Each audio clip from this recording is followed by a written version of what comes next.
Welcome to Forum at 360. I'm Adelyn Baxter. Today on Forum at 360, University of Alaska President Jim Johnsen sits down to discuss some new initiatives and goals. Johnsen's been the university's system's top executive since 2015. He took over as the state's budget crisis was settling in. President Johnsen, thank you for joining us. Oh, it's a pleasure. Thanks, Adelyn. So to start us off, I'd like to ask you to make the case, why does Alaska need a comprehensive university system? To have a state. Back in 1915, when Judge Wickersham thought it was really important to try to create a state of Alaska, one of the steps was to create the Alaska Agricultural College and School of Mines. Fast forward to 1956, when the Constitutional Convention was held. It was held at the University of Alaska. And the whole idea was, let's create a university to create a state. Without higher education, you really don't have an economy, you don't have a viable society, you don't have a political, civic culture. Every state in the country, every nation in the world that has a sustainable competitive economy has a strong higher education system. And so unless we want our people to ever and always be educated by folks from outside of Alaska, we need a strong educational system within Alaska. Okay, so let's talk about the university budget. At this point, the State House of Representatives has approved $19 million, more than Governor Walker originally approved in his budget. Right. So it's still less than the $341 million that the Board of Regents requested. And you've spent the last couple of months advocating for an increase after years of cuts. So what do you think about that House vote? Well, I appreciate the House vote, no question about it. I think it's important to step back and set the House's decision in context. In 2014, the state budget for the university was $378 million. This year it's $317 million, so $61 million reduction from 14 to 18. That's a severe reduction, and if you actually count it in cumulative terms, it's 145 million fewer dollars allocated to the university by the state over that period. And that's been a real serious impact on us. Something like 50 degree and certificate programs have been suspended or discontinued as a result. We have 1,200 fewer faculty and staff at the university today than we had 4 years ago. So those are tough hits. At the same time, we've really tried to allocate money into top priorities over that period of time. And I think that the tough decisions the regents have made, the university has made, has gone a long way in persuading legislators that now is the time to stop the cuts and to actually start investing back into higher education for the state. There is no other way to lead and create a new economy for Alaska than to educate Alaskans. So what's your outlook with the state Senate coming up? Well, we're hearing positive words from them at this point. They're certainly very capable political leaders, and so we haven't heard any details from the Senate at this point, but we are hearing positive words, and so the political process continues, and I can't control that process certainly, but what I can do is continue every single day advocating for the interests of the university, but always setting those in the context of the interests of the state. Well, and there's been a lot of new developments with the university lately. Just last week, UAS announced their new Dean of the College of Education. And you've stated that the university's goal by 2025 is to have 90% of the teachers hired in Alaska trained by the University of Alaska. So that's pretty ambitious. And so with Dr. Steve Atwater's announcement, how's that helping the university reach that goal? Well, it's a great question. Steve was a teacher in rural Alaska. Steve was a superintendent in one of the largest school districts in Alaska. He was a dean of our School of Education at Fairbanks. He was an executive in our statewide office coordinating education programs across the 3 universities.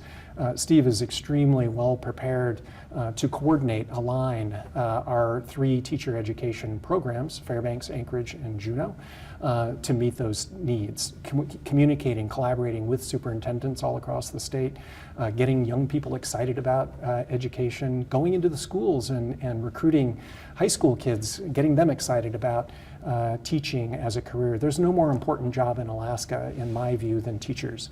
And we're importing 70% each year, 70% of the new teachers hired in the state. And they churn at a very high rate. So our view is we've got to go after a much higher number, and there are ways we're going to do that. We'll be providing more scholarships, more outreach. We have excellent post-baccalaureate teacher education programs which take just 1 year and are largely online. And there are lots and lots of Alaskans with baccalaureate degrees who I think are looking for an opportunity to make a difference in our state, and I don't believe there's a better way that people can make a difference than becoming a teacher. Mm-hmm. And can you tell me a little bit about the Teach for Alaska scholarship? Sure. This is a way to get the word out. And so what we're doing there is providing a $12,000 scholarship to a young person or persons. When I interviewed the students last year, I couldn't just pick one. So I ended up picking a whole bunch of them who got the scholarship. But these are young people, Alaskans, who are committing to make teacher education their career. And so we want to provide financial support and incentive for them to get into that important occupation. Okay. And how many are in the inaugural I think we had class? 7 in the first group. I listened to their videos and I watched them and I just thought, wow, this is a really good problem to have. Mm-hmm. So let's have 7 of them. And the money that we use to fund those scholarships comes from resource development. Actually comes from revenue we get from land and resource development from our land endowment. I would note that we are the land grant university without the land. Only Delaware got a smaller land grant than we did. Even Rhode Island and Connecticut, little teeny states, got bigger land grants than we did. But we have managed that small land grant in a way that I think is beneficial, and it supports these scholarships. Also, our Alaska Scholars, so the top 10% of Alaska high school graduates who come to us for college also get a $12,000 tuition scholarship. Can you tell me a little bit about what's next for the College of Education? I mean, with now that Dr. Atwater has been named its head, what is the implementation step going forward? Well, he's got a council, and the council is largely faculty from the 3 universities, and they're going to lay out a plan. They're going to look at where the gaps are, what programs we have, what programs need additional investment, how we can standardize some of our programs, how we can collaborate much more effectively across the 3 universities. Over the last year, we haven't been sitting still waiting for Dr. Atwater's arrival.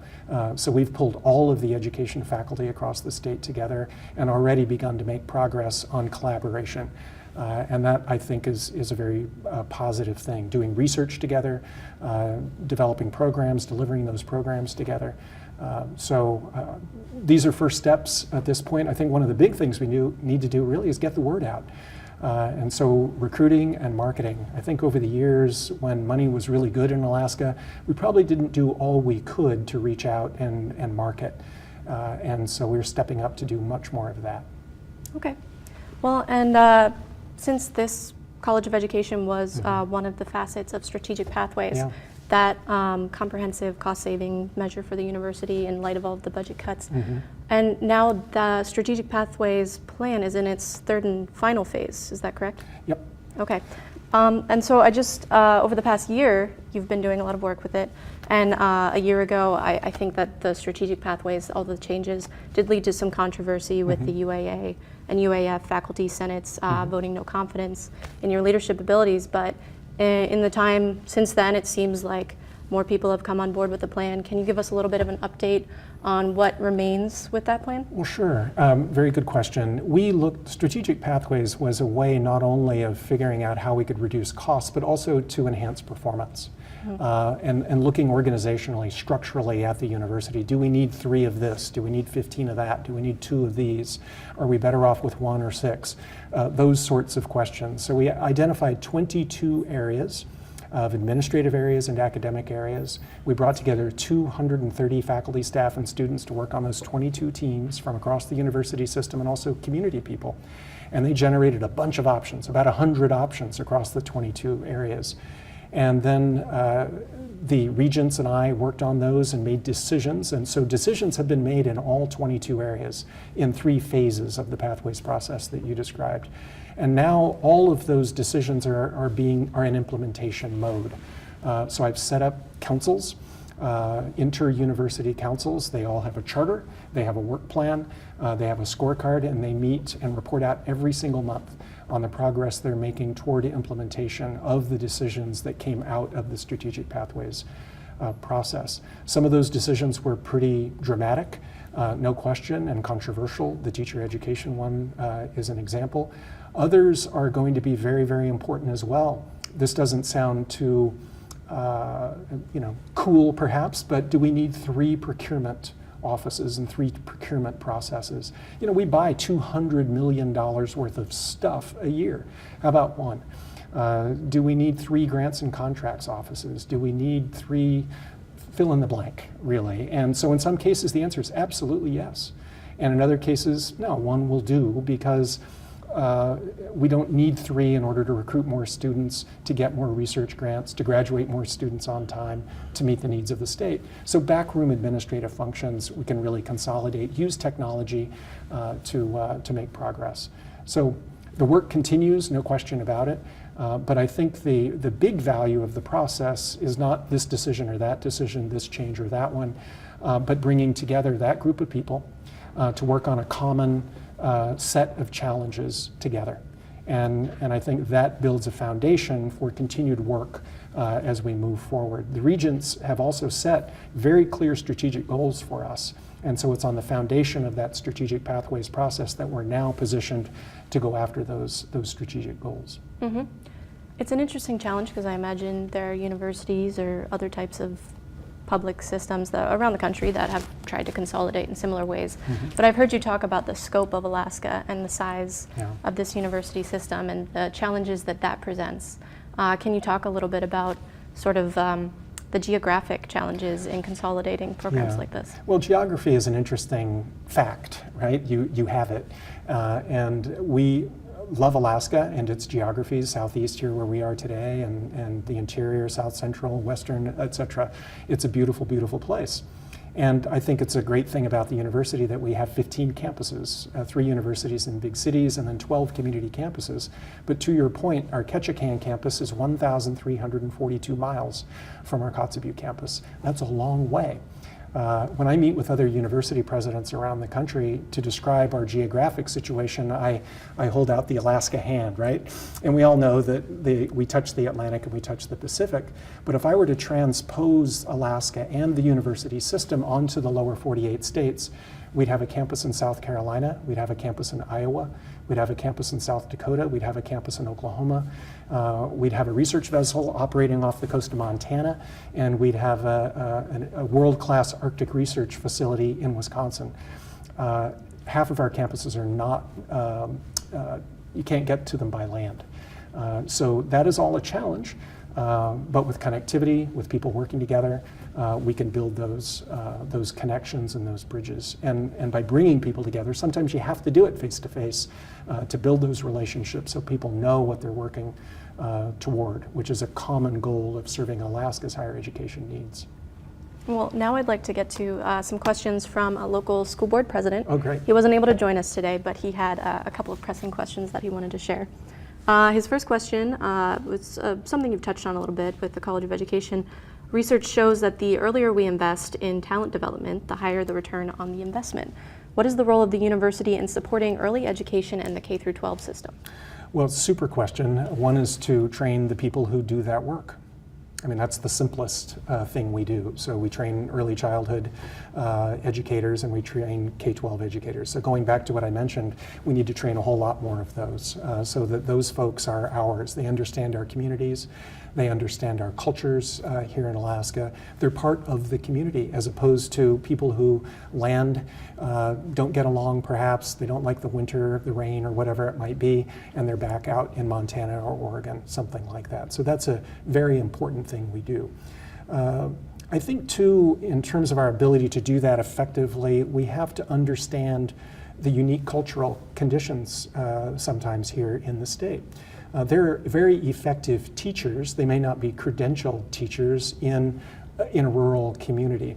How do we keep them engaged? How do we develop them over time so that they continue to play a critical educational role, even though they may not have the fancy credential as a teacher or a master's degree or something like that? So that's a unique condition here in Alaska that also is a unique opportunity for us, and we need Alaskans who understand that to be able to work with those folks to make a difference for our people.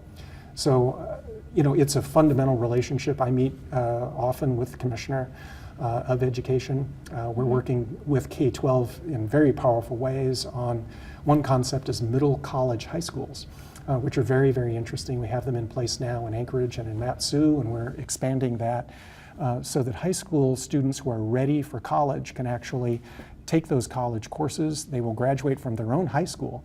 But on average, they're graduating from their high school with 30 university credit hours done. That's a year. They require no developmental or remedial education when they come to the university, and 75% of those young people are coming to the University of Alaska when they get done. So that's the kind of partnership, the kind of funnel that we're working hard to build. Okay. And sort of following up in that innovation, another question from Brian Holst.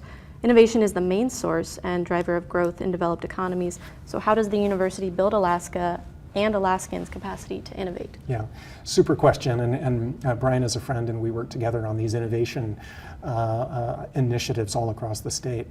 One is we need to get more Alaskans going to college. We rank last in the country in the percentage of our high school graduates who go on to college. And it doesn't necessarily mean they need to go get a baccalaureate degree in biology or onto some higher degree. They need to get some post-secondary education. So that's a critical precondition for building innovation in an economy and in a society.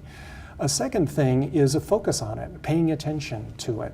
That's why one of the major goals set by the Board of Regents is the number of disclosures for patents. So scientists, students, or staff who develop discover something, patent that thing, we're identifying it as a strategic goal, that we want those things. We've actually also added staff whose job it is to advise those professors and others who are discovering things and innovating. We provide them financial analysis support, legal support, so that they can create that company and get moving. Here in Southeast, for example, mariculture seems to be a possibility for creation of some private sector opportunity. I've been working with the Chancellor here on that. In Anchorage, bioengineering is something that people are really talking about, and we've got faculty who have patents pending on discoveries in that area. In Fairbanks, we just created our first incubator where 5 faculty-owned companies are posted up, and we're providing them that support. And then the goal there is, at some point or another, we kick them out, and they create a building or a facility or something like that off the campus, and they're then a business, and they're hiring our graduates. They're creating a product or service of value, and that's the way we start really developing and diversifying our economy for 20 years out. And we have competitions, we have innovation challenges. I had sponsored one a couple of weeks ago in Anchorage, where we got some UAA students together with community leaders and gave them a problem and gave them 2 weeks to solve the problem. And the team that came up with the best solution got a $5,000 prize and continued support in actually creating that business. So those are examples of the kinds of things we're doing to really encourage innovation and discovery. We've got a lot of creativity here in Alaska. I think it's a matter of calling it out, focusing on it, rewarding it. And Brian is absolutely right. That's critical for our state's future. And then another thing that just came to mind was there's a new tuition discount program, is there not, for prospective students or for current students as well? For current students, okay. In selected occupational endorsements. It turns out that ever since the late 80s, when the University of Alaska combined with the community college system in Alaska, that tuitions have been set the same.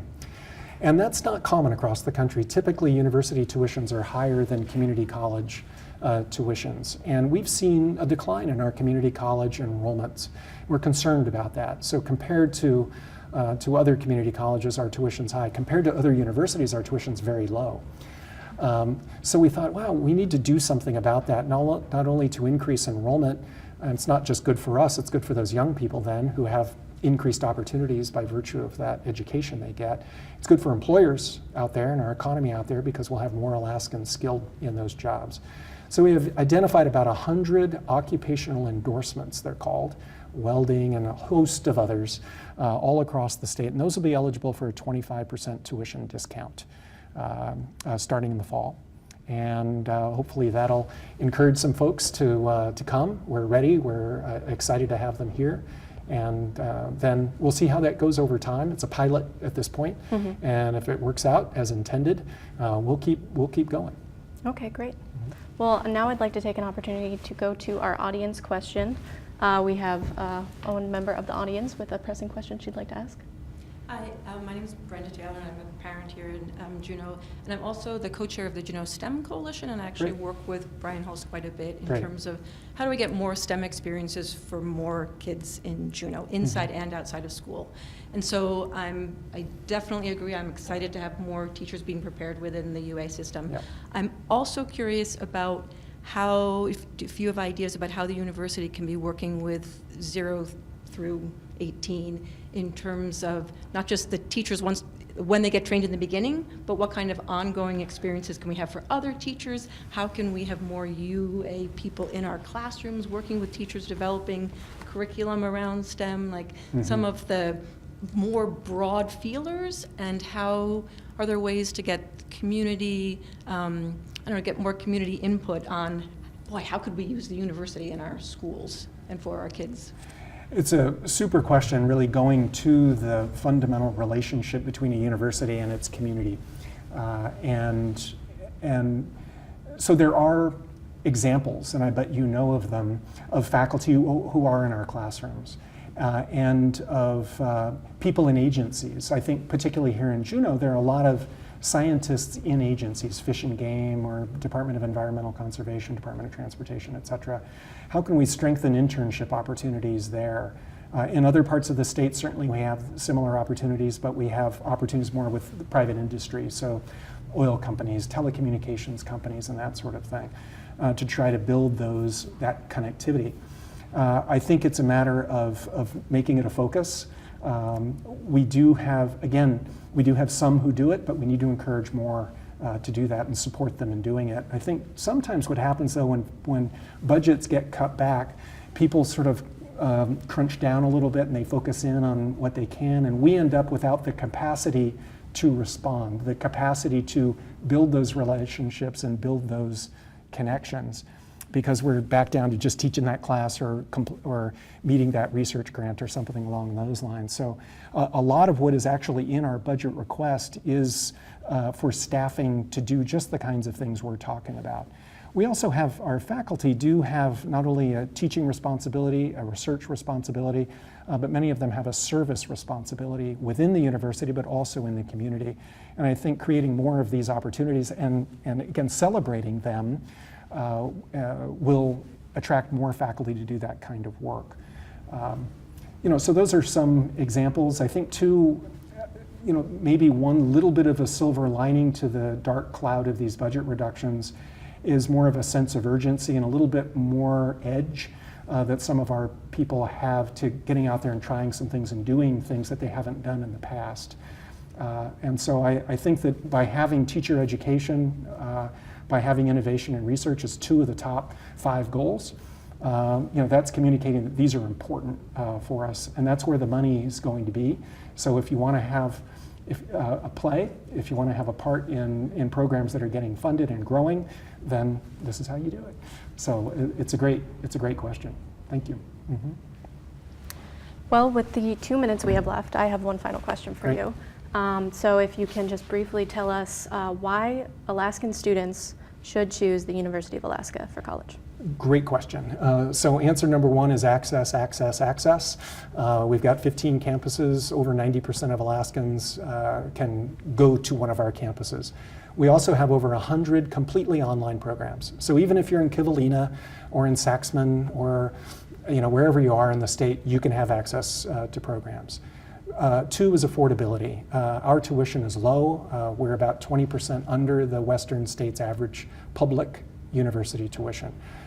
So we're very affordable. Three is quality. We have super faculty all across the state, relatively low student-faculty ratios. We're the #1 research university on the planet, not Harvard or Princeton or Yale, on Arctic subjects. And that's not just basic research on the atmosphere or something like that. It's on very practical things that affect us here in Alaska. And the faculty and staff who do that research teach our students. And our students have access to top world-class faculty at our universities. And so access, affordability, quality, I think those are, and then opportunity. I was out on the UAS campus this morning getting my espresso before preparing for a presentation. 4 students were there. And I was able to have about a 5 to 10 minute chat with them. What are they studying? What's coming down for the rest of the semester? What are they doing over the summertime? That doesn't happen in California or Illinois or New York, most likely, when it just happens that the president of the university system is there chatting with them. So we have access, really, to opportunity in Alaska that's remarkable and very special. And so I think that's what Alaskans have here. We also have tons of international opportunities and national opportunities for study. And I know a lot of Alaskans have a wanderlust and want to get out and check out the world. Well, they can do that paying our very low tuition here. Well, so lots of great reasons to study here at the University of Alaska. Case. All right, well, thank you so much for joining us today and making time in the schedule, your busy schedule here in Juneau. And again, this has been Forum at 360. Thank you for watching. And I'm Adelyn Baxter.